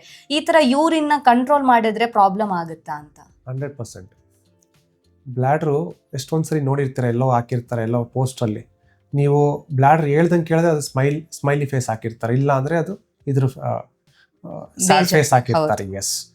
ಸೊ ಬ್ಲ್ಯಾಡ್ರ್ ಸ್ಮೈಲಿ ಫೇಸ್ ಇರಬೇಕಂದ್ರೆ ಅದಕ್ಕೆ ಅದಕ್ಕೆ ಏನು ಖುಷಿ ಆಗುತ್ತೆ ಅದನ್ನ ಮಾಡಬೇಕಾಗುತ್ತೆ. ಒಂದು ಟೈಮ್ಡ್ ವಾರ್ಡಿಂಗ್, ಪ್ರತಿ 3-4 ಗಂಟೆಗೆ ಒಂದ್ಸಲಿ ಹೋಗ್ಬಿಟ್ಟು ಯೂರಿನ್ ಖಾಲಿ ಮಾಡಲೇಬೇಕು. ಫಸ್ಟ್ ಸೆನ್ಸೇಷನ್ ಬಂದಾಗಲೇ ಜಾಸ್ತಿ ಹೊತ್ತು ತಡೆದಿಟ್ಕೊಳ್ಳೋದು ವೆರಿ ರಾಂಗ್. ಯಾಕಂದರೆ ಬ್ಲ್ಯಾಡ್ರ್ ಬಲೂನ್ ಇದ್ದಂಗೆ. ನಾನು ಬ್ಲ್ಯಾಡ್ರನ್ನ ಬಲೂನ್ಗೆ ಹೋಲಿಸ್ತಾ ಇದ್ದೀನಿ. ನಿಮ್ಮ ಮನೇಲೆ ಒಂದು ಎಕ್ಸ್ಪೆರಿಮೆಂಟ್ ಮಾಡ್ಬೋದು. ಒಂದು ಬಲೂನ್ ತೊಗೊಂಡು ಒಂದು ಮಿಡ್ ರೇಂಜ್ವರೆಗೂ ಊದಿ ಗಾಳಿ ತುಂಬಿಸಿ, ಆಮೇಲೆ ರಿಲೀಸ್ ಮಾಡಿ ನೋಡಿ, ತಿರ್ಗಾ ವಾಪಸ್ ಅದೇ ಶೇಪ್ಗೆ ಬಂದು ಕೂತ್ಕೊಳ್ಳುತ್ತೆ. ಅದೇ ತುಂಬ ಜಾಸ್ತಿ ಊದ್ಬಿಡಿ ಹೊಡೆದೋಗೋಕೆ ಮುಂಚೆ, ಸೊ ತಿರ್ಗಾ ವಾಪಸ್ ಆ ನಾರ್ಮಲ್ ಶೇಪ್ ಬರೋದೇ ಇಲ್ಲ, ಅದು ಫ್ಲಾಬಿ ಆಗೋಗುತ್ತೆ. ಇದು ಬ್ಲ್ಯಾಡರ್ಲೂ ಆಗುತ್ತೆ. ಅದು ಸ್ವಲ್ಪ ತುಂಬ ದಿನಗಳಾಗಲಿ ತುಂಬ ವರ್ಷಗಳು ತಗೊಳುತ್ತೆ. ಇದನ್ನ ಕಾಂಪ್ಲೇನ್ಸ್ ಆಫ್ ದ ಬ್ಲ್ಯಾಡರ್ ಅಂತ ಕರಿತೀವಿ. ಈ ಜಾಸ್ತಿ ಯೂರಿನ್ ತಡೆದಿಟ್ಕೊಂಡಾಗ ಅದ್ರ ಕೆಪಾಸಿಟಿ ಇನ್ಕ್ರೀಸ್ ಆಗಿ ಮಸಲ್ ಅನ್ನೋದು ಅದ್ರ ಕಾಂಪ್ಲೇನ್ಸ್ ಮಸಲ್ ಎಲಾಸ್ಟಿಸಿಟಿ ಇರುತ್ತೆ, ಅದು ಲೂಸ್ ಆಗಿಬಿಡುತ್ತೆ. ಸೊ ಆವಾಗ ಯೂರಿನ್ ಉಳ್ಕೊಳ್ಳೋದಾಗಲಿ, ಪದೇ ಇನ್ಫೆಕ್ಷನ್ ಆಗೋದಾಗಲಿ, ಸ್ಟೋನ್ ಫಾರ್ಮೇಷನ್ ಆಗೋದಾಗಲಿ ಬ್ಲ್ಯಾಡ್ರಲ್ಲಿ, ಇದೆಲ್ಲ ಆಗೋ ಚಾನ್ಸಸ್ ಇರುತ್ತೆ. ಅದಕ್ಕಾಗಿ ಟೈಮ್ಡ್ ವಾರ್ಡಿಂಗ್ ಆಗಿರ್ಬೋದು, ಅವಾಗ ಮಾಡ್ತಾ ಇರಬೇಕು. ಓಕೆ. ಈಗ ಸೆಕ್ಷುವಲ್ ಇಂಟರ್ಕೋರ್ಸ್ ಟೈಮಲ್ಲಿ ಏನಾದರೂ ಪೇನ್ ಆಯಿತು ಅಂತ ಹೇಳಿದ್ರೆ ಅದಕ್ಕೂ ಮತ್ತೆ ಬ್ಲ್ಯಾಡರ್ ಎಲ್ಲ ಏನಾದರೂ ಪ್ರಾಬ್ಲಮ್ ಇದೆ ಅಂತ ಅರ್ಥನ? ಕನೆಕ್ಷನ್ಸ್ ಏನಾದರೂ ಇದೆಯಾ ಹೇಗೆ ಅಂತ? ಸೆಕ್ಷುವಲ್ ಇಂಟರ್ಕೋರ್ಸಲ್ಲಿ ಪೇಯ್ನ್ ಆಗೋದು ಬೇರೆ, ಬಟ್ ಸೆಕ್ಷುವಲ್ ಇಂಟರ್ಕೋರ್ಸಿಂದ ಯೂರಿನರಿ ಇನ್ಫೆಕ್ಷನ್ ಆಗೋ ಚಾನ್ಸಸ್ ಜಾಸ್ತಿ ಇದೆ. ಇದನ್ನ ನಾವು ಎಸ್ಪೆಷಲಿ ಹನಿಮೂನ್ ಪೈಲೈಟ್ ಫೀಮೇಲ್ಸಲ್ಲಿ ಆಗುತ್ತೆ, ಹೆಂಗಸರಲ್ಲಿ ಹನಿಮೂನ್ ಪೈಲೈಟಿಸ್ ಅಂತ ಕರಿತೀವಿ. ಅಂದರೆ ಫಸ್ಟ್ ಟೈಮ್ ಸೆಕ್ಸ್ ಮಾಡಿದವ್ರಿಗೆ ಆಗೋ ಚಾನ್ಸಸ್ ಜಾಸ್ತಿ ಇರುತ್ತೆ. ಬಿಕಾಸ್ ಅವರು ವ್ಯಜನದಲ್ಲಿ ನಾರ್ಮಲ್ ಕಮೆನ್ಸಾಲ್ಸ್ ಆಗಿರ್ಬೋದು, ಬೇರೆದಾಗಿರ್ಬೋದು ಇರುತ್ತೆ. ಸೆಕ್ಸ್ ಮಾಡಿದಾಗ ಫ್ರಿಕ್ಷನ್ ಆದಾಗ ಅಲ್ಲಿರೋ ಬ್ಯಾಕ್ಟೀರಿಯಾಸ್ ಎದ್ಬಿಟ್ಟು ಯೂರಿನರಿ ಪ್ಯಾಸೇಜ್ಗೆ ಹೋಗಿ ಅಲ್ಲಿ ದಾಳಿ ಮಾಡಿ ಇನ್ಫೆಕ್ಷನ್ ಉಂಟು ಮಾಡುತ್ತೆ. ಸೊ ಅದನ್ನ ಟ್ರೀಟ್ ಮಾಡಿ ಹೋಗ್ತಾ ವೆಜನಲ್ ಹೆಲ್ತ್ ಇಂಪ್ರೂವ್ ಮಾಡಿದಾಗ, ಬೇರೆ ಮೆಜರ್ಸ್ ಎಲ್ಲ ಫಾಲೋ ಮಾಡಿದಾಗ ಈ ಇನ್ಫೆಕ್ಷನ್ ಆಗೋದನ್ನ ನಾವು ತಡೆಗಟ್ಬೋದು. ಲೈಕ್ ಸೆಕ್ಸ್ ಮಾಡೋಕ್ಕೆ ಮುಂಚೆ ಆಗಿರ್ಬೋದು, ಸೆಕ್ಸ್ ಮಾಡಾದ್ಮೇಲೆ ಆಗಿರ್ಬೋದು ಯೂರಿನ್ ಖಾಲಿ ಮಾಡಬೇಕು, ಸೆಕ್ಸ್ ಮಾಡಾದ್ಮೇಲೆ ಕ್ಲೀನಾಗಿ ತೊಳ್ಕೊಬೇಕು. ಆಮೇಲೆ ಯೂಶಲಿ ಯೋನಿ ಜಾಗದಲ್ಲಿ ಫೀಮೇಲ್ಸ್ ಎಸ್ಪೆಷಲಿ ಸೋಪ್ ಎಲ್ಲ ಉಪಯೋಗಿಸ್ಬಾರ್ದು. Soap it will alter the pH. ಅಲ್ಲಿ ಒಂದು ನಾರ್ಮಲ್ ಆಗಿ ಒಂದು pH ಅಂತ ಇರುತ್ತೆ ವೆಜನ ಏರಿಯಾದಲ್ಲಿ. ಸೋಪ್ ಯೂಸ್ ಮಾಡಿದ್ರೆ ಆ pH ಆಲ್ಟರ್ ಆಗಿ ಅಲ್ಲಿ ಕೀಟಾಣುಗಳು, ನಾರ್ಮಲ್ ನಮ್ಮ ಬ್ಯಾಕ್ಟೀರಿಯಾಗಳು ನಮ್ಮ ದೇಹದ ಮೇಲೆ ಎಲ್ಲ ಕಡೆನೂ ಇದ್ದಾವೆ, ವೆಜನಲ್ ಬಯೋಮ್ ಅಂತ ಕರಿತೀವಿ, ಅದು ಆಲ್ಟರ್ ಆಗಿಬಿಟ್ಟು ಬೇರೆ ಬ್ಯಾಕ್ಟೀರಿಯಾಗಳು ದಾಳಿ ಮಾಡಿ ಇನ್ಫೆಕ್ಷನ್ ಕಾಸ್ ಮಾಡೋಂಥ ಚಾನ್ಸಸ್ ಜಾಸ್ತಿ ಇರುತ್ತೆ. ವೆಜನದಲ್ಲಾಗಿರ್ಬೋದು, ಇಲ್ಲ ಅಲ್ಲಿಂದ ಮೇಲ್ಗಡೆ ಯೂರೆತ್ರಾಗ ಹೊರಟೋಗ್ಬಿಡುತ್ತೆ, ಅಂದರೆ ಯೂರಿನ್ ಪ್ಯಾಸೇಜ್ಗೆ ಹೋಗಿ ಅಲ್ಲಿ ಯೂರಿನರಿ ಇನ್ಫೆಕ್ಷನ್ ಕಾಸ್ ಮಾಡುತ್ತೆ. ಓಕೆ. ಈಗ ಸ್ಟ್ರೆಸ್ ಆಯಿತು ಅಂತ ಹೇಳಿದ್ರೆ ಅದೇನಾದರೂ ಬ್ಲ್ಯಾಡರ್ ಹೆಲ್ತಿಗೆ ಎಫೆಕ್ಟ್ ಮಾಡುತ್ತಾ ಹೇಗೆ? There are certain things which are called bladder irritants. ಅಂದರೆ ಸ್ವಲ್ಪ ಕಾರಣಗಳಿದ್ದಾವೆ ಬ್ಲ್ಯಾಡರ್ನ ಇರಿಟೇಟ್ ಮಾಡ್ತವೆ ಈ ಯೂರಿನರಿ ಸಿಂಪ್ಟಮ್ಸ್ ಕಾಸ್ ಮಾಡೋಕ್ಕೆ. ಒಂದು stress is one of the reason. Next is carbonated drinks, cool ಡ್ರಿಂಕ್ಸ್ಗಳು, ಪೆಪ್ಸಿ, ಕೋಕೋ-ಕೋಲಾ, ಅವು ಇವೆಲ್ಲ. ಅದು ಬಿಟ್ಟರೆ ಕೆಫೇನ್ ಆ್ಯಂಡ್ ಟ್ಯಾನಿನ್, ಅಂದರೆ ಕಾಫಿ ಟೀ ಕುಡಿಯೋರಲ್ಲಿ ಜಾಸ್ತಿ ಈ ಥರ ಯೂರಿನರಿ ಸಿಂಪ್ಟಮ್ಸ್ ಇರೋ ಚಾನ್ಸಸ್ ಜಾಸ್ತಿ. ಅಂದ್ರೆ ಕುಡಿಲೇಬಾರ್ದು ಅಂತಾನೆ? ಇಲ್ಲ ಕುಡಿಲೇಬಾರ್ದು ಅಂತ ಹೇಳ್ತಾ ಇಲ್ಲ, ಆದಷ್ಟು ಲಿಮಿಟ್ ಅಲ್ಲಿ ಇರಬೇಕು. ಒಂದಿಲ್ಲ 2 ಸಲ ಕುಡಿದ್ರೆ ಸಾಕು. ಒಬ್ಬೊಬ್ರು ಅರ್ಧ ಗಂಟೆಗೆ ಒಂದ್ಸಲಿ ಕಾಫಿ ಕುಡಿಯೋದು, ಟೀ ಕುಡಿಯೋದು, ಕುಡಿದ ತಕ್ಷಣ ಯೂರಿನ್ ಹೋಗೋದು. ಸ್ಟ್ರೆಸ್ ಆಯ್ತು ಅಂತ ಕುಡಿಯೋರು ಜಾಸ್ತಿ ಇರ್ತಾರೆ. ಅದು ನಿಜ, ಸ್ಟ್ರೆಸ್ ಆಗಿ ಕುಡಿಯೋರು ಜಾಸ್ತಿ. ಆಮೇಲೆ ಎರಡೂ ಇರಿಟೆಂಟ್. ಸ್ಟ್ರೆಸ್ ಮಾಡ್ಕೊಂಡು ಯೂರಿನರಿ ಸಿಂಪ್ಟಮ್ಸ್ ಎಷ್ಟೊಂದ್ಸಲಿ ಕ್ಲಿನಿಕ್ ಬಂದಾಗ ಪೇಷಂಟ್ಸು, ಸರ್ ಪದೇ ಹೋಗ್ತಾ ಇದೀನಿ ಸರ್, ಎವ್ರಿ 15 ಮಿನಿಟ್ಸ್ಗೆ ಹೋಗ್ತಾ ಇದ್ದೀನಿ ಯೂರಿನ್ಗೆ, ಅರ್ಧ ಗಂಟೆ, ಏನೂ ತೊಂದರೆ ಇರಲ್ಲ. ಅವ್ರು ಹಿಸ್ಟ್ರಿ ಕ್ಲೀನಾಗಿ ತೊಗೊಂಡ್ರೆ ಫುಲ್ ಸ್ಟ್ರೆಸ್ಸಲ್ಲಿ ಇರ್ತಾರೆ ಲೈಫ್. ಅಂದರೆ ವರ್ಕ್ ಪ್ಲೇಸಲ್ಲಿ ಆಗಿರ್ಬೋದು, ಅದು ಫ್ಯಾಮಿಲಿ ಪ್ಲೇಸಲ್ಲಿ ಆಗಿರ್ಬೋದು stress. We need to rule out such causes before treating other causes. So ಹಾಗಾಗಿ ಸ್ಟ್ರೆಸ್ಸಿಗೂ ಬ್ಲ್ಯಾಡರ್ ಹೆಲ್ತಿಗೂ ಕನೆಕ್ಷನ್ಸ್ ಇದೆ. 100% ಇದೆ. ಅಂದ್ರೆ ಈಗ ಜಾಸ್ತಿ ಸ್ಟ್ರೆಸ್ ಮಾಡ್ಕೊಂಡ್ರೆ ಅಲ್ಲಿ ಪ್ರಾಬ್ಲಮ್ ಯಾವ ರೀತಿಯಾಗಿ ಆಗುತ್ತೆ? ಅಂದ್ರೆ ಯೂರಿನ್ ಪಾಸ್ ಮಾಡೋದು ಅಷ್ಟೇ ಪ್ರಾಬ್ಲಮ್ ಆಗುತ್ತಾ ಹೇಗೆ? ಯೂರಿನ್ ಪಾಸ್ ಮಾಡೋದು ಒಂದೇ ಪ್ರಾಬ್ಲಮ್ ಅಂತ ಹೇಳಲ್ಲ. ಈಗ ಸ್ಟ್ರೆಸ್ ಮಾಡ್ಕೊಂಡವ್ರಿಗೆ ಏನು ಬೇಕೋ ಆಗ್ಬೋದು. ಅಂದರೆ ಈಗ ಐಡಲ್ ಆಗಿ ಒಬ್ಬೊಬ್ರು ಕೂತ್ಕೊಂಡಿರ್ತಾರೆ, ಸುಮ್ಮನೆ ಸ್ಟ್ರೆಸ್ ಮಾಡ್ಕೊಂಡು ಏನು ಮಾಡೋಣಪ್ಪ ಸುಮ್ಮನೆ ಇರ್ತಾರೆ, ಯೂರಿನ್ಗೆ ಹೋಗ್ಬೇಡ, ಅದು ಹ್ಯಾಬಿಟ್ ಮಾಡ್ಕೊಳ್ತಾ ಹೋಗ್ತಾರೆ. ಸ್ವಲ್ಪ ಬ್ಲ್ಯಾಡರ್ ಇರಿಟೇಟ್ ಆಗ್ತೈತೆ ಅಂತ ಅನಿಸುತ್ತೆ ಅವ್ರಿಗೆ. ಎಷ್ಟು ಸ್ಟ್ರೆಸ್ ಮಾಡ್ಕೊಂಡಾಗ ಬ್ಲ್ಯಾಡರ್ ಇರಿಟೇಟ್ ಆಗೋದು ಉಂಟು. ಆವಾಗ ಪದೇ ಯೂರಿನ್ಗೆ ಹೋಗೋದು. ಆಮೇಲೆ ಹೋಗ್ತಾ ಅದೇನಾಗುತ್ತೆ, ಜಾಸ್ತಿ ಆಗಿ ಅರ್ಜೆಂಟ್ ಕಾಂಟಿನೆನ್ಸ್, ಅಂದರೆ ಅರ್ಜೆನ್ಸಿಯಾಗಿ ಇನ್ನೇನು ಕಂಟ್ರೋಲ್ ಆಗದಿರೋ ಸ್ಟೇಜ್ಗೂ ಬರ್ಬೋದು. ಇದೆಲ್ಲ ಸ್ಟ್ರೆಸ್ಸಿಂದ ಆಗೋಂಥ ಕಾರಣ ಯೂರಿನರಿ ಸಿಂಪ್ಟಮ್ಸ್ ಆಗಿದೆ. ಹೆಚ್ಚು ನೀರು ಕುಡಿಯೋದು ನಮ್ಮ ಬಾಡಿಗೆ ಒಳ್ಳೇದು ಅಂತ ಸಣ್ಣ ಮಕ್ಳು ಕೇಳಿದ್ರು ಈಗ ಸ್ಕೂಲಲ್ಲಿ ಹೇಳ್ಕೊಡ್ತಾರೆ, ಗೊತ್ತಿರೋ ಅಂಥದ್ದು. ಹಾಗಾಗಿ ಆದ್ರೆ ಕೆಲವೊಂದು ಟೈಮಲ್ಲಿ ಏನಾಗುತ್ತೆ ಅಂದ್ರೆ ಕೆಲವ್ರು ಹೇಳ್ತಾರೆ ಲೆಕ್ಕಕ್ಕಿಂತ ಹೆಚ್ಚು ನೀರು ಕುಡಿದ್ರೂ ಕೂಡ ದೇಹಕ್ಕೆ ಒಳ್ಳೇದಲ್ಲ ಅಂತ. ಇದನ್ನ ನೀವು ಒಪ್ಕೋತೀರಾ ಡಾಕ್ಟರ್, ಹೇಗೆ ಅಂತ? ಎಸ್, 100%. ದೇಹಕ್ಕೆ ನೀರಿನ ಥರ ಪದಾರ್ಥಗಳು ಅಂದರೆ ದ್ರವಗಳು ಅವಶ್ಯಕ, ಅದು ಲಿಮಿಟಲ್ಲಿರಬೇಕು. ಎಷ್ಟೊಂದು ಜನ ಕ್ಲಿನಿಕಲ್ಲಿ ಬಂದು ಕೇಳ್ತಾರೆ, ಸರ್ ನಾನು ಎಷ್ಟು ನೀರು ಕುಡಿಬೋದು ಸರ್, ನಾನು ಈ ಥರ ಇದ್ದೀನಿ. ಎಷ್ಟು ನೀರು ಕುಡಿಬೇಕನ್ನೋದು ಅದಕ್ಕೆ ಆನ್ಸರ್ ಇಲ್ಲ. ನಿಮ್ಮ ನೀರಿನ ಕಲರ್ ಯೂರಿನ್ ಕಲರ್ ಆಲ್ಮೋಸ್ಟ್ ಸಮನಾಗಿದ್ದರೆ ಸಾಕು, ಅದಕ್ಕಿಂತ ಮೇಲೆ ಹೆಚ್ಚಿಗೆ ನೀರು ಬೇಕಿಲ್ಲ. ಅಂದರೆ ನಾನು ಅವಾಗಲೇ ಹೇಳ್ದಂಗೆ ಪೇಲ್ ಸ್ಟ್ರಾ ಕಲರ್ ಇರಬೇಕು. ನಾನು ಯೂರಿನ್ನ ಫುಲ್ಲು ವೈಟ್ ಮಾಡಿಬಿಡ್ತೀನಿ ಅಂತ ಕೂತ್ಕೊಂಡು ನೀರು ಕುಡಿಯೋದು very wrong. You are stressing your bladder, you are stressing your kidneys also. ಅದರಿಂದ ಬರೀ ಸ್ಟ್ರೆಸ್ ಒಂದೇ ಅಲ್ಲ, ನಿಮ್ಮ ದೇಹದಲ್ಲಿರೋ ಉಪ್ಪುಗಳು ಖಾಲಿ ಆಗ್ತಾ ಹೋಗುತ್ತೆ. ಎಸ್ಪೆಷಲಿ ಸೋಡಿಯಂ ಹೈಪೋನೆಟ್ರಿಮಿ ಆಗಿ ಅಂತ ತೂಗಾಡೋರೆಲ್ಲ ಇದ್ದಾರೆ. ಸೊ ದೇಹಕ್ಕೆ ಎಷ್ಟು ನೀರು ಬೇಕಂದರೆ ಒಂದು ಅಂದಾಜಾಗಿ ಒಂದು 2 to 2.5 ಲೀಟರ್. ಒಂದು ಸಮ್ಮರ್ ಬಂದರೆ ಡಿಹೈಡ್ರೇಷನ್ ಅಂದರೆ ಉಸಿರಾಡೋದ್ರಲ್ಲೂ ನಮ್ಮದು ನೀರು ಲಾಸ್ ಆಗುತ್ತೆ, ಬೆವರಿಂದ ನೀರು ಲಾಸ್ ಆಗುತ್ತೆ, ಒಂದು ಅರ್ಧ ಲೀಟ್ರ್ ಹೆಚ್ಚಿಗೆ ಆಗ್ಬೋದು. ಸೊ ಒಬ್ಬೊಬ್ಬರ ದೇಹಕ್ಕೆ ಎಷ್ಟು ನೀರು ಬೇಕನ್ನೋದು ಇಷ್ಟೇ ಅಂದಾಜಾಗಿ ಹೇಳೋದು, ಇಷ್ಟೇ ಪರಿಮಾಣ ಬೇಕಂತ ಹೇಳೋದು ತುಂಬ ಕಷ್ಟ. ಅದನ್ನ ನೀವೇ ನೋಡಿಕೊಂಡು ಯೂರಿನ್ ಕಲರ್ ಹಳದಿ ಆಗದಿರಂಗೆ ನೋಡಿಕೊಂಡ್ರೆ ಅಷ್ಟು ನೀರು ಸಾಕು. ಯೂರಿನ್ ಹೆಲ್ತ್ಗೆ ನಮ್ಮ ಲೈಫ್ ಸ್ಟೈಲ್ ಯಾವ ರೀತಿ ಆಗಿರ್ಬೇಕಾಗುತ್ತೆ? ನಾರ್ಮಲ್ ಬಾಡಿ ಹೆಲ್ತ್ಗೆ ಏನು ಮಾಡ್ತೀರಾ that is more than enough. ಅದು ಬಿಟ್ಟರೆ ನಿಮ್ಮ ಜೆನಿಟೇಲಿಯನ್ನ ಶುಚಿತ್ವವಾಗಿ ಇಟ್ಕೊಬೇಕು. Hygiene is very much important, especially females. Not only females, in males also the should take the ಅಂದರೆ ಅವ್ರ ಶಿಶ್ನದ ಮೇಲಿರೋದು ಚರ್ಮನ ಹಿಂದೆ ತೆಗೆದು ಕ್ಲೀನ್ ಮಾಡ್ಕೊಬೇಕು. ಪ್ರತಿದಿನ ಸ್ನಾನ ಮಾಡಬೇಕಂದ್ರೆ ಫೀಮೇಲ್ಸು ಅಟ್ಲೀಸ್ಟ್ ಆ ಜಾಗನ ನೀರು ಹಾಕ್ಕೊಂಡು ಕ್ಲೀನ್ ಮಾಡ್ಕೊಬೇಕು, ಸೋಪ್ ಎಲ್ಲ ಉಪಯೋಗಿಸ್ಬಾರ್ದು. ಇಷ್ಟು ಮಾಡಿಕೊಂಡ್ರೆ that is more than enough. ನಾನು ಆವಾಗಲೇ ಮೆನ್ಷನ್ ಮಾಡ್ದಂಗೆ ಕಾನ್ಸ್ಟಿಪೇಷನ್ ಆಗದಿರಂಗೆ ನೋಡ್ಕೊಬೇಕು. ಈ carbonated drinks, cool drinks, masala ಪದಾರ್ಥಗಳು ಜಾಸ್ತಿ, ಆಮೇಲೆ ಕಾಫಿ ಟೀ ತುಂಬ ಜಾಸ್ತಿ ಕುಡಿಯೋದು, ಇದೆಲ್ಲ ಅವಾಯ್ಡ್ ಮಾಡಬೇಕು. ಓಕೆ ಡಾಕ್ಟರ್, ಈಗ ನೀವು ಹೇಳಿದಾಗೆ ಕೆಲವೊಂದು ಸಿಂಪ್ಟಮ್ಸ್ಗಳು ನಮಗೆ ಒಂದ್ಸತಿ ನಾರ್ಮಲ್ ಅಂತ ಅನ್ಸುತ್ತೆ, ಇನ್ನೊಂದು ಕೆಲವನ್ನ ನಾವು ಸೀರಿಯಸ್ ಆಗಿ ಕನ್ಸಿಡರ್ ಮಾಡಬೇಕು. ಆದರೆ ಯಾವಾಗ ನಾವು ಆಸ್ಪತ್ರೆಗೆ ಹೋಗಲೇಬೇಕು, ಕಾಯಬಾರ್ದು, ಕಾದ್ರೆ ನನಗೆ ಹೆಲ್ತ್ ಇಶ್ಯೂಸ್ ಬರುವಂಥ ಚಾನ್ಸಸ್ ಇರುತ್ತೆ ಅಂದಾಗ ಯಾವಾಗ ಹಾಸ್ಪಿಟಲ್ಗೆ ಹೋಗಲೇಬೇಕು, ಕೇರ್ಲೆಸ್ ಮಾಡಬಾರ್ದು ಅಂತ? ಇದಕ್ಕೆ ಒಂದು ಚಿಕ್ಕ ಉದಾಹರಣೆಗಿಂತ ಏನು ಹೇಳ್ತೀವಿ, ಅರ್ಧ ತುಂಬಿದ್ದು ಕೂಡ ಒಳ್ಳೇದಲ್ಲ ಅಂತ ಹೇಳ್ತೀವಿ. It's very dangerous. ನಿಮಗೆ ನಾಲೆಡ್ಜ್ ಇಲ್ಲ ಅಂದರೆ ದಯವಿಟ್ಟು ಹೋಗ್ಬಿಟ್ಟು ಯಾರ ಹತ್ರ ನಾಲೆಡ್ಜ್ ಇದೆ ತಿಳ್ಕೊಂಡು ಬನ್ನಿ. ಗೂಗಲ್ ಮಾಡಿ ಸರ್ಚ್ ಮಾಡಿ ನೋಡೋದು ವೆರಿ ಡೇಂಜರಸ್. ನಾನು ಹೇಳ್ತೀನಿ ಕೇಳಿ, ಗೂಗಲಲ್ಲಿ ಎಲ್ಲ ಇದೆ, ನೀವು ಏನು ತೊಗೊಬೇಕಂತ ನಿಮ್ಗೆ ಗೊತ್ತಿಲ್ಲ. ಏನಕಂದ್ರೆ ಗೂಗಲಲ್ಲಿ ಹಾಕಿರೋದೇ ನಾವು ರಿಸರ್ಚ್ ಮಾಡಿ ಬಂದಿರೋ ಪೇಪರಲ್ಲೇ ಗೂಗಲಲ್ಲಿ ಇರೋದು. ಬಟ್ ನಿಮ್ಗೆ ಏನು ತೊಗೊಬೇಕು, ನಿಮ್ಗೆ ಏನು ಕಾಯಿಲೆ ಇದೆ, ಅದು ಕರೆಕ್ಟಾ ಇಲ್ವೋ ಅನ್ನೋದು ನಿಮ್ಗೆ ಗೊತ್ತಾಗಲ್ಲ. ನಾವು ಅದಕ್ಕೆ ಒಂದು 10 to 15 ವರ್ಷ ಪರಿಶ್ರಮ ಮಾಡಿ ಓದಿರ್ತೀವಿ. ನೀವು ಬಂದುಬಿಟ್ಟು 2 ನಿಮಿಷದಲ್ಲಿ ಚೆಕ್ ಮಾಡಿಬಿಟ್ಟು ಇದಿರ್ಬೋದು ನನಗೆ ಹಿಂಗೆ ಅಂದ್ಕೊಳ್ಳೋದು ತುಂಬ ತಪ್ಪು, ವೆರಿ ಮಚ್ ಬ್ಯಾಡ್. ಸೊ ನಿಮಗೆ ಗೊತ್ತಿಲ್ಲ ಅಂದ ತಕ್ಷಣ ಅದ್ರ ಬಗ್ಗೆ ಸುಮ್ಮನೆ ಹೋಗಿ ತೋರಿಸ್ಕೊಳ್ಳೋದು ತುಂಬ ಒಳ್ಳೆಯದು. ಲಾಸ್ಟ್ವರೆಗೂ ವೆಯ್ಟ್ ಮಾಡೋದು, ನೀವು ಹೇಳ್ದಂಗೆ ಲಾಸ್ಟ್ವರೆಗೂ ವೆಯ್ಟ್ ಮಾಡೋದು ಬೇಡ. ಅಂದರೆ ನಾಳೆ ಚೇಂಜಸ್ ಆಗುತ್ತಾ ನೋಡೋಣ, ನಾಳೆ ನಾನು ಇಂಪ್ರೂವ್ ಆಗುತ್ತಾ ನೋಡೋಣ, ಆಮೇಲೆ ಹೋದ್ರೆ ಆಯಿತು ಅನ್ನೋ ಥರದ ಮೈಂಡ್ ಸೆಟ್ ಅವರು ಕೆಲವರು ಇರ್ತಾರೆ. ಬಟ್ ನಿಮಗೆ ಅದ್ರ ಬಗ್ಗೆ ಗೊತ್ತಿಲ್ಲ ಅಂದಾಗೆ ತುಂಬ ಸುಮ್ಮನೆ ಹೋಗಿ ತೋರಿಸ್ಕೊಳ್ಳೋದು ಒಳ್ಳೇದು. ಅಕಸ್ಮಾತ್ ನೀವು ನಿಮ್ಮ ಮನೇಲಿ ಯಾರೋ ಡಾಕ್ಟರ್ ಇದ್ದಾರೆ, ಯಾರ ಹತ್ರ ಒಪಿನಿಯನ್ ಕೇಳಿದ್ದೀರಾ ಎಮರ್ಜೆನ್ಸಿ ಆಗಿ, ಓಕೆ ಆ ಟ್ರೀಟ್ಮೆಂಟ್ ತೊಗೊಂಡು ನಾಳೆವರೆಗೂ ಕಾಯ್ಕೊಂಡು ಎಕ್ಸ್ಪರ್ಟ್ ಒಪಿನಿಯನ್ ತೊಗೊಳ್ಳೋದು ಓಕೆ. ಬಟ್ ನೀವೇ ಖುದ್ದಾಗಿ ಗೂಗಲ್ ಮಾಡ್ಕೊಂಡು ನೋಡೋದೆಲ್ಲ ತಪ್ಪು. ಓಕೆ ಡಾಕ್ಟರ್, ಕೊನೆಯದಾಗಿ ಯೂರಿನ್ ಹೆಲ್ತ್ ಬಗ್ಗೆ ಅಥವಾ ಓವರ್ ಆಲ್ ಆಗಿ ನಮ್ಮ ಬಾಡಿ ಹಾಗೆಯೇ ಯೂರಿನ್ ಪಾಸ್ ಮಾಡೋದು ಅಥವಾ ಯೂರಿನ್ ಕಲರ್, ಇದಕ್ಕೆ ಕನೆಕ್ಷನ್ಸ್ ಯಾವ ರೀತಿ ಆಗಿರುತ್ತೆ, ಇದ್ರ ಬಗ್ಗೆ ತಿಳಿಸ್ಕೊಡಿ. ಓವರ್ ಆಲ್ ಬಾಡಿ ಹೆಲ್ತ್ ಬಗ್ಗೆ. ಓವರ್ ಆಲ್ ಬಾಡಿ ಹೆಲ್ತ್ ಅದು ನಮ್ಮ ಯೂರಿನರಿ ಸಿಸ್ಟಮ್ ಮೇಲೆ ಡಿಪೆಂಡ್ ಮಾಡುತ್ತೆ. ಅಂದರೆ ಹೆಲ್ತಿ ಲೈಫ್ ಸ್ಟೈಲ್, ಚೆನ್ನಾಗಿ ಡೈಲಿ ಎಕ್ಸಸೈಸ್ ಮಾಡಬೇಕು, at least 30 to 45 minutes brisk walking ಇರಬೇಕು. ಹ್ಯಾಬಿಟ್ಸ್ ಆಗಿರ್ಬೋದು, ಸ್ಮೋಕಿಂಗ್ ಆಗಿರ್ಬೋದು, ಆಲ್ಕೋಹಾಲ್ ಆಗಿರ್ಬೋದು, ಅದೆಲ್ಲ ಆದಷ್ಟು ಅವಾಯ್ಡ್ ಅನ್ನೋದಕ್ಕಿಂತ ಕ್ವಿಟ್ ಮಾಡಬೇಕು. ಇದ್ರೆ ಇಲ್ಲ ಸ್ಟಾರ್ಟ್ ಮಾಡೋಕ್ಕೆ ಹೋಗಬಾರ್ದು. Next coming to we should have lot of fruits and vegetables and also green leaves, ಸೊಪ್ಪು ತರಕಾರಿಗಳು ಮತ್ತು ಹೋಲ್ ಹಣ್ಣುಗಳು. ಜ್ಯೂಸ್ ಕುಡಿಯೋದು ಬದಲು ಹಣ್ಣುಗಳು ತಿನ್ನಿ, ಅದ್ರಲ್ಲಿ ಫೈಬರ್ಸು ಬರುತ್ತೆ. ಫೈಬರ್ಸ್ ಚೆನ್ನಾಗಿದ್ದಾಗ ದೇಹದಲ್ಲಿ ಕಾನ್ಸ್ಟಿಪೇಷನ್ ಆಗಲ್ಲ, ಇಂಡೈರೆಕ್ಟ್ಲಿ ನಿಮ್ಮ ಯೂರಿನರಿ ಹೆಲ್ತ್ ಇಂಪ್ರೂವ್ ಮಾಡುತ್ತೆ. ಅದಲ್ದಿದ್ದಾಗ ಈ ಜಂಕ್ ಫುಡ್ಸ್ ಅಂದರೆ ಹೈ ರೆಸಿಡ್ಯೂ ಡಯಟ್, ಪೀಝಾ ಆಗಿರ್ಬೋದು, ಪಾಸ್ತಾ ಆಗಿರ್ಬೋದು, ಏನು ಬೇಕೋ ಆಗಿರ್ಬೋದು, ಆದಷ್ಟು ಅವಾಯ್ಡ್ ಮಾಡಬೇಕು. ನಿಮ್ಮ ಫೈಬರ್ಸ್, ನಿಮ್ಮ ಊಟದಲ್ಲಿ ಲಾಟ್ ಆಫ್ ಫೈಬರ್ಸ್, ತುಂಬ ಜಾಸ್ತಿ ಫೈಬರ್ಸ್ ಇರಬೇಕು. ಅದು ಬಿಟ್ಟರೆ ಬೇರೆ ಹ್ಯಾಬಿಟ್ಸ್ ಅಂದರೆ ಏನೇ ಆಗಿರ್ಬೋದು, paan gutka, zarda, beeda, tobacco in any form should be discontinued. Okay, so healthy lifestyle ಅಂತ ಹೇಳಿದ್ರೆ ಅದೇ ಫಿಸಿಕಲ್ ಆಕ್ಟಿವಿಟಿ ಇಂಪಾರ್ಟೆಂಟ್ ಆಗಿರುತ್ತೆ. Your habits along with exercise, ಏನ್ ಇಂಟೇಕ್ ಮಾಡ್ತೀರಾ, ಏನ್ ತೆಗೆದುಕೊಳ್ತೀರಾ ದೇಹಕ್ಕೆ ಅನ್ನೋದು ತುಂಬಾ ಇಂಪಾರ್ಟೆಂಟ್ ಆಗಿರುತ್ತೆ. ಡಾಕ್ಟರ್, ಯೂರಿನ್ ಇನ್ಫೆಕ್ಷನ್ ಆದಾಗ ಸಿಂಪ್ಟಮ್ಸ್ ಯಾವ ರೀತಿಯಾಗಿರುತ್ತೆ ಅಂತ? ಯಾಕಂದ್ರೆ ಯೂಶಲಿ ಗೊತ್ತಿರುವಂಥದ್ದು ಯೂರಿನ್ ಪಾಸ್ ಮಾಡ್ಬೇಕಾದ್ರೆ ಒಂದು ರೀತಿ ಉರಿಯುತ್ತೆ ಅನ್ನೋಂಥದ್ದು, ಅದು ಬಿಟ್ಟು ಬೇರೆ ಸಿಂಪ್ಟಮ್ಸ್ ಯಾವ ರೀತಿಯಾಗಿರುತ್ತೆ? ಸಿ ಯೂರಿನ್ ಇನ್ಫೆಕ್ಷನ್ ಅನ್ನೋದು ಯಾವ ಥರ ಬೇಕಂದ್ರೆ ಪ್ರೆಸೆಂಟ್ ಮಾಡ್ಬೋದು. ಒಬ್ಬೊಬ್ಬರಿಗೆ ಪದೇ ಯೂರಿನ್ ಹೋಗ್ಬೇಕು ಅಂತ ಅನಿಸುತ್ತೆ, ಅರ್ಜೆಂಟ್ ಆಗುತ್ತೆ, ಹೋದರೆ ಒಂದು ಫ್ಯೂ ಡ್ರಾಪ್ಸ್ ಬರುತ್ತೆ, ಫುಲ್ ಬರೋದೇ ಇಲ್ಲ.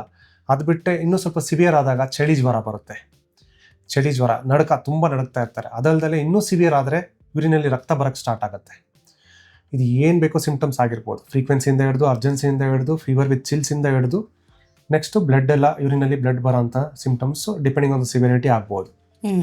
ಸೊ ಸಿಂಪ್ಟಮ್ಸ್ ವೇರಿ ಆಗುತ್ತೆ ಅಂತ. Yes, mild infection, moderate infection, severe infection ಅದ್ರ ಪ್ರಕಾರ ಸಿಂಪ್ಟಮ್ಸ್ ವೇರಿ ಆಗ್ತಾ ಹೋಗುತ್ತೆ. ಓಕೆ.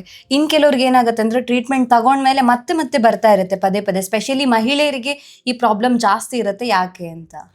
ಎಸ್, ಈ ರಿಕರೆಂಟ್ ಯೂರಿನರಿ ಟ್ರ್ಯಾಕ್ಟ್ ಇನ್ಫೆಕ್ಷನ್ ಅಂತ ಕರಿತೀವಿ. ಅಂದರೆ ವರ್ಷದಲ್ಲಿ 3ಗಿಂತ ಹೆಚ್ಚು ಬಾರಿ ಆಗೋವಂಥದ್ದು. ಇದು ಆಗೋಕ್ಕೆ ಎಷ್ಟೊಂದು ಕಾರಣಗಳಿರ್ತವೆ. ಒಂದು ಹೈಜೀನ್ ಮೆಜರ್ ಆಗಿರ್ಬೋದು, ಕ್ಲೀನಾಗಿ ಚೆನ್ನಾಗಿ ಹೈಜೀನ್ ಇಟ್ಕೊಳ್ದೇನೆ ಇರಾಗಿರ್ಬೋದು, ಇಲ್ಲ ಬೇರೆ ಯೂರೋಲಾಜಿಕಲ್ ಪ್ರಾಬ್ಲಮ್ಸ್ ಆಗಿರ್ಬೋದು. ಅಂದರೆ ಅವ್ರ ಯೂರಿನರಿ ಪ್ಯಾಸೇಜಲ್ಲಿ ಏನೋ ಪ್ರಾಬ್ಲಮ್ ಇರುತ್ತೆ, ಲೈಕ್ ಸ್ಟ್ರಿಕ್ಚರ್ ಆಗಿರ್ಬೋದು, ಇಲ್ಲ ರಿಫ್ಲಕ್ಸ್ ಆಗಿರ್ಬೋದು, ಇಲ್ಲ ಬೇರೆ ಥರ ಯೂರೋಲಾಜಿಕಲ್ ಪ್ರಾಬ್ಲಮ್ಸ್. ಅದಲ್ಲದೆ ಇತ್ತೀಚೆಗೆ ನಾನು ಕ್ಲಿನಿಕಲ್ಲಿ ಏನು ಮಾಡಿದ್ದೀನಿ, ರಿಸೈಡ್ ಇನ್ ಕನಕಪುರ ರೋಡ್, ಇಸ್ರೋ ಲೇಔಟ್ ಕನಕಪುರ ರೋಡಲ್ಲಿ ಒಂದು ಕ್ಲಿನಿಕ್ ಇರೋದು. ಅಲ್ಲಿಗೆ ಬರ್ತಕ್ಕಂಥ patients almost Kanakapura road patients.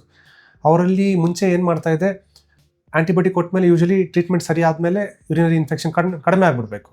But ಒಂದು ವಾರ ಆದ ತಕ್ಷಣ ಪುನಃ ಬರ್ತಾಯಿದ್ರು, ಸರ್ ಲಾಸ್ಟ್ ಒಂದು ವಾರ ಚೆನ್ನಾಗಿತ್ತು ಸರ್, ಆ್ಯಂಟಿಬಯೋಟಿಕ್ ತೊಗೊಂಡ್ಮೇಲೆ ತಿರ್ಗಾ ಅದೇ ಥರ ಆಗಿದೆ ಸರ್ ಅಂತ. ತುಂಬ ಜನ ಬರ್ತಾಯಿದ್ರು ಫೀಮೇಲ್ಸು.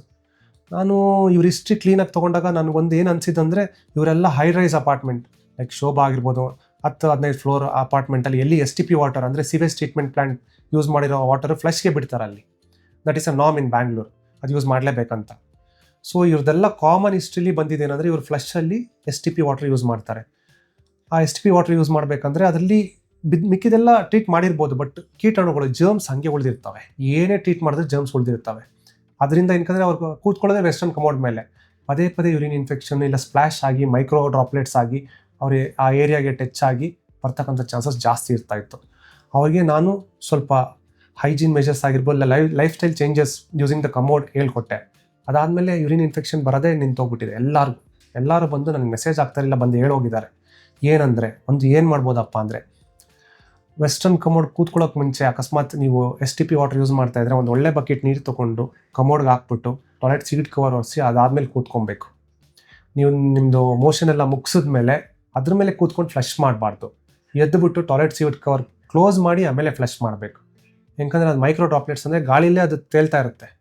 ಸೊ ಅದೆಲ್ಲ ಅವಾಯ್ಡ್ ಆಗುತ್ತೆ ಕ್ಲೋಸ್ ಮಾಡಿದ್ರೆ. ಯೂಶಲಿ ನಾನು ಏನು ಹೇಳ್ತೀನಿ ಅಂದರೆ, ಯೂರಿನೇಷನ್ಗೆ ನಿಮ್ಮದೇ ಮನೆ ಆಗಿರೋದ್ರಿಂದ ವೆಸ್ಟರ್ನ್ ಕಮೋಡ್ ಆದಷ್ಟು ಯೂಸ್ ಮಾಡೋದು ಕಡಿಮೆ ಮಾಡಿ ಅಂತ ಹೇಳ್ತೀನಿ. ಸಿಂಕ್ ಹೋಲ್ ಇರುತ್ತಲ್ಲ, ನೀರು ಹರಿಯೋ ಜಾಗ, ಅಲ್ಲಿ ಯೂರಿನ್ ಮಾಡಿ ನೀರು ಹಾಕ್ಬೋದು ನಿಮ್ಮದೇ ಮನೆ ಆಗಿರೋದ್ರಿಂದ. ಸೊ ಈ ಮೆಜರ್ಸ್ ಫಾಲೋ ಮಾಡಿ ಈಗ ಅವ್ರಿಗೆ ಪದೇ ಯೂರಿನ್ ಇನ್ಫೆಕ್ಷನ್ ಆಗಿರೋ ಸ್ಟಾಪೇ ಆಗೋಗಿದೆ. These are things that you can use if you are having recurrent urinary infection.